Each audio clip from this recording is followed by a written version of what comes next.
What's up, guys? Welcome to Daily Dose of Reddit. This is your host, Zach, and today's subreddit is r/StoriesAboutKevin.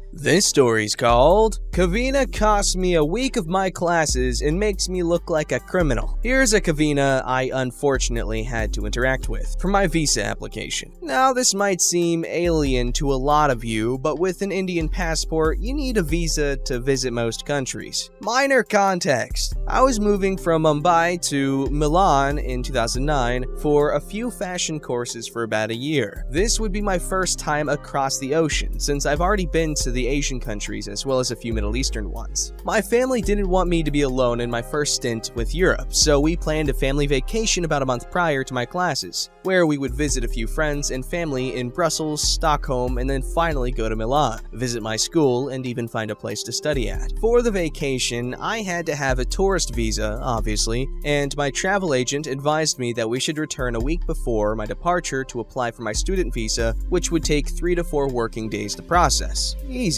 right? As luck would have it, while I was on my vacation, the Italian rules changed and now it would take 7 working days to process a visa. Enter Kavina. She was working at the Italian desk at the visa office in Mumbai when I had to apply for my student visa. I go to Kavina and I already know I'm missing the first couple of days of my class and will have to rebook my flight because while I had 8 days in hand, 2 of them were holidays. So I go to Kavina with a hopeful smile. My mom always told me to be extra nice to government workers no matter how shrewd they can be, since they have the power to decline whatever you want. So I thought if I was very nice, she could perhaps help. I was wrong. She took a look at my passport and said I can't get a new visa because I already had an existing Schengen visa from the Belgian consulate. She was half right. She was talking about my holiday tourist visa that was a single entry visa and by default had a validity of 45 days. She said I would have to apply after about 2 weeks once the validity expired. I almost cried.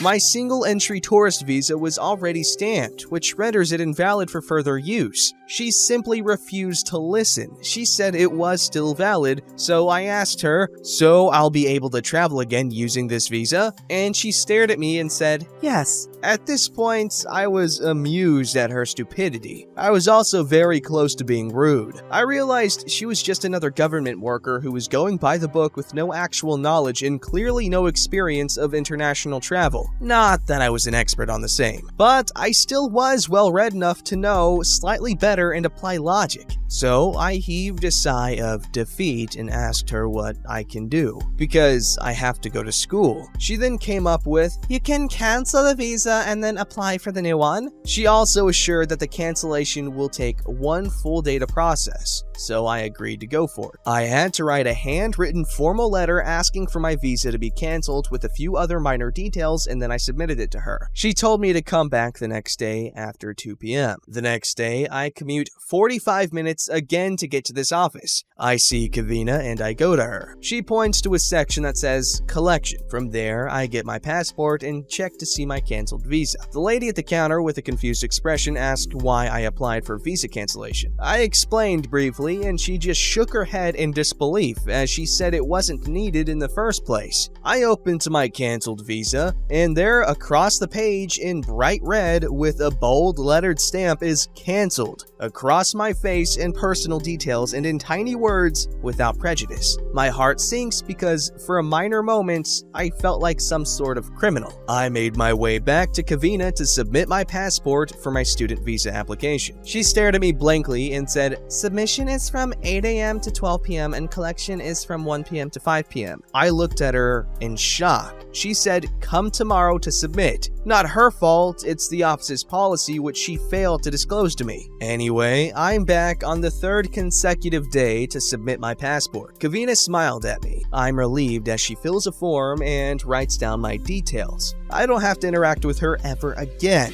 A week later, I'm back to collect my passport. I see Avina across the room as I collect my stuff. I checked my visa. I realized that my new student visa expires on the day I finish my classes. So they were expecting me to go to class and then go straight to the airport and fly back home? I went back to the lady at cancellation and pointed that out. and she said they only follow what's written in the forms, which Kavina filled. At this point, I'm done with Kavina. I don't want to talk to her again. I don't even want to see her again. I already was missing the first week of my class. I had to rebook my air ticket, not entirely her fault, and wasted an additional 3 days thanks to her brilliant idea of canceling my previous visa, which was already an unnecessary step. And now I had to leave on the day my class ends? Not to mention, I would have to make up for this entire week of lost classes. Anyway, I leave. I'm done. Thankfully, when I got to Italy, the officials there were very helpful and much smarter. They couldn't exactly extend my visa, but they gave me a letter that allowed me to stay an additional 2 weeks, and my school supported that by giving me documents that stated since I missed the beginning, I would have to stay back for a bit. God bless and guide anyone who had to go to Italy from Mumbai and had to be assisted by Kavina. Till date, I have that cancelled section in my passport since both my new passport and old one are bound together. I always get nervous when I apply for visas because I don't want them to reject me based on that. This story's called The First Kevin I Ever Encountered. So this guy was in my church congregation growing up. The kid was a complete mess. His dad was always on the verge of going broke, except when he was doing so well, he would spend every cent they had. He was the second youngest in a family of like 8 or some crap. Tons of kids. His mom was an anti-vaxxer who refused to treat his ADHD with medicine. She would instead give him a caffeinated Coke every morning. I roll. Like, caffeine can help ADHD. I have ADHD. I use caffeinated drinks to get me through little bursts of stuff like an exam or something. But this kid was a danger to himself with how bad his impulse control and inability to focus were. He'd always been dumb growing up. My dad was a doctor who would help his family out when they were broke with free medical care. They had to call first, and it would always be at our house. So broken bones or serious injuries were a no-go. And boy, was that kid a frequent visitor. Stitches, splints, the whole 9 yards. You name it, this kid had somehow done it to himself. It was almost inspiring to see how hard he worked at it, but I digress. By the age of 12, we were all in the midst of being hornier and stupider than we'd ever been. Because of this, it made perfect sense for our church to enroll us all in the good old Boy Scouts of America. This is the start of my first story with him. We went camping, as Boy Scouts do, and to make it funnier, we did it as a big organized campout. Several nearby church congregations all invited their kids to go, and we had nearly 200 kids on one outing by the time it was all said and done. Kevin, of course, came along with us. He stayed in our tent and ate with all of us at meals. In regular scouting activities, he was an irritating but omnipresent participant. He was so annoying that his infamy began to spread to us, and by the end of our 3-day mountain excursion, we were the most despised of all the Boy Scout troops. The very last day of our troop, we were given free time to play in the woods. Me, my little brother, some friends from my troop, and Kevin decided we would explore the woods nearby. As we're hiking around, this group of kids from the campsite next to ours yell something at us. A second later, a rock whizzes overhead. I turn around, angry, but more rocks were already incoming. Their leader, a little weasel-faced crap lord I can talk about later, comes running after us with a stick. No explanation, nobody knows why. We just thought they were schlongs. Being Boy Scouts, and also healthy, semi-sane 12 to 14-year-old boys, we already had sticks. So it was war. Their leader swung at my brother. I smashed the stick out of his hand in retaliation and then swung at his reinforcements for a few seconds before he shouts, "Oh, step off!" to us. "Let's go back to camp!" to his backup. I angrily asked him what his problem was, and he just shook his head and goes, "You guys are sick. You think you're funny? You're not. We were looking forward to that watermelon all trip, buttholes,"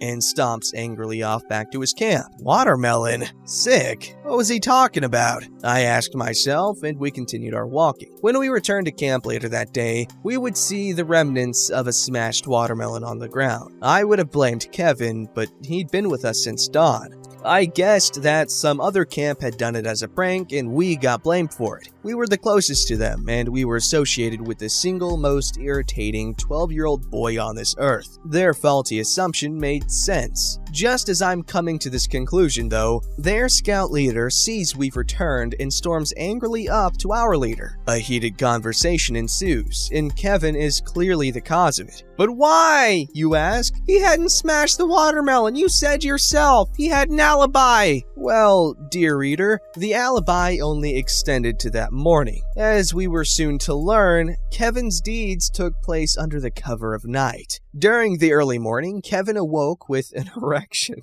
common to pubescent boys. But Kevin was in our tent. He couldn't go around jerking the gherkin in the tent. We would surely awaken and chastise him. Gherkin jerkin on a church trip would surely not go over well. Instead of waiting until the next day, when by evening he would be home, or simply going to the forest to spill his seed, he decided it was time for a twofold revenge. The camp next to us had been mean to him, seemingly for no reason. All he had done was irritate, harass, and heckle them for 2 whole days. And in turn, they had the audacity to call him annoying and make jokes about his behavior to others? This was unacceptable!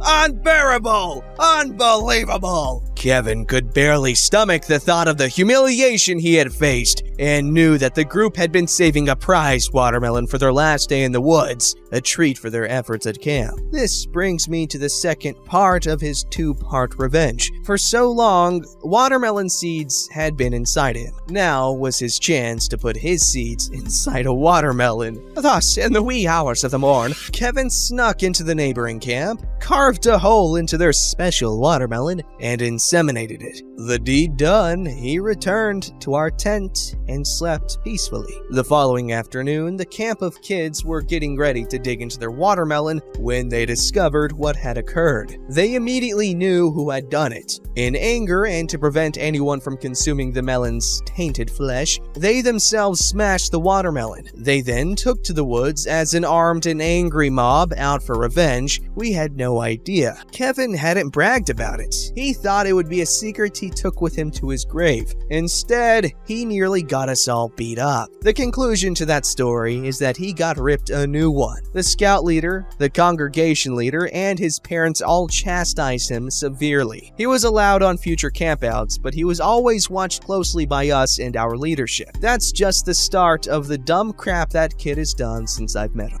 Alright, this story's called The Exciting Poppinator in Avina. I have been a long-term voyeur of this thread and often want to share stories of my kindred Avina. I am on mobile, so I apologize for any formatting anomalies. Some background. My Avina is a smart cookie. She is in IT, enjoys working on crazy math and physics problems for fun, loves tutoring people in all things tech, math, physics related. On a lovely summer afternoon, our child decided that we 3 should have popcorn and binge watch some Phineas and Ferb. She was 8 at the time. But Avina and I love the show as well because who wouldn't want a good Inator? So those two go into the kitchen to pop the corns, happily, while I set up our camp. As I sit there and wait, and wait, and wait, I wonder what has become of the situation. I should note at this point that Avina purchased an air popper about a year prior in an effort to be a bit healthier. Prior to this, she had only known how to microwave popcorn, and had only seen me use oil in a pot one time because that was the only method available. After roughly 15 minutes, I hear Avina loudly say, "Oh no!" And, "How is the oil getting out?" And, "Oh jeez, how do I do?" All the while, I hear the child in the background mercilessly laughing, the kind of laughing that comes with watching someone screw up so bad and be so confused that you just have no control over yourself. When I walked in, there was the sound of the air popper running, frantic cries from Avina, more child laughter, and so much wonder and amazement filled me. There was smoke and oil all about, a few popcorn kernels here and there. She just left it running, confused about what to do. I ran over and unplugged it so we did not all die from the monstrosity she created and tried to calm her down. Then the tears began.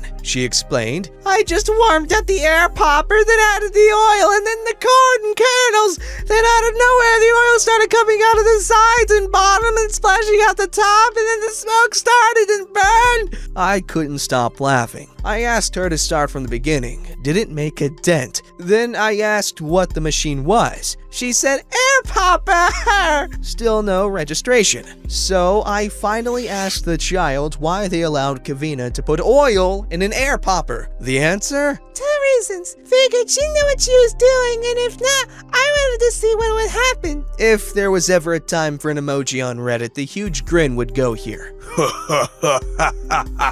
That's close enough. Kavina still did not understand, so I cleaned this spewing mess, then called her back to the kitchen. I took apart the air popper in front of her and explained the mechanism of airflow. She says, but I thought we always put oil in. I died a little inside. Took her a bit to mull it over and understand, but she finally got it. And that, my friends, is how my Kavina made an oil poppinator with the help of an evil sidekick. That's an adorable story. I love it so much. I am in love with the story and the family and their dynamic and I just love ditzy smart girls because they're smart, but they're also kind of dumb. So it's charming, but also incredibly annoying at times, but you learn to love it.